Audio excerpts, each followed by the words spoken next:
Magandang tanghali po. Dito po ba si Ma'am Flaviana? Sino daw may sino? Kasi Ma'am Flaviana rin yan, anak na. Magandang tanghali po, Ma'am. Flaviana po. Nay, may in-order po kayo sa amin. Pangalan niyo po nakalagay eh, Flaviana Bustos. Po? Nay, kausap kayo. Kayo po yung umorder sa amin. Flaviana po, Bustos. Oh, bakit? Sa inyo po nakapangalan eh. Magbabayad po kayo ng 5,000 po. Sino po yan?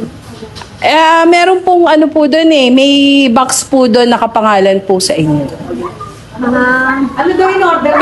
Sa bahay. Tignan nyo. Pa-receive na lang po ako, Nay. Yung sa bahay. Hindi ko po alam eh. Nakabox po eh.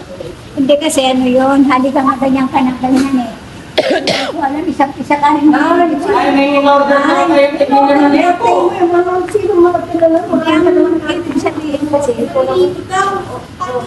pangalan ko yun, pangalan ko lang mayroon na pangalan ko yun. Kaya ibig sabihin, may kulang daw yata na 5,000 yata.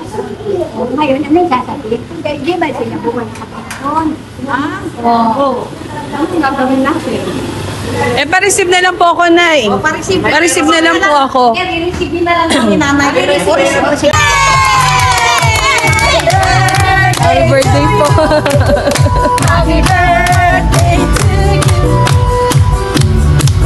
Message lang po. Message daw na birthday wish. Sana makasama ko yung mga apo kong lahat at saka yung 7 kong anak. Sana dumating yung aking birthday sana muli. Thank you. Salamat sa Diyos.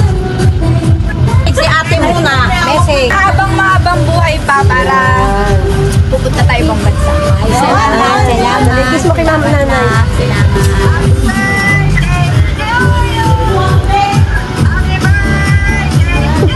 Kinakanta ng na gano'n ito. Kapatid kayo na yun.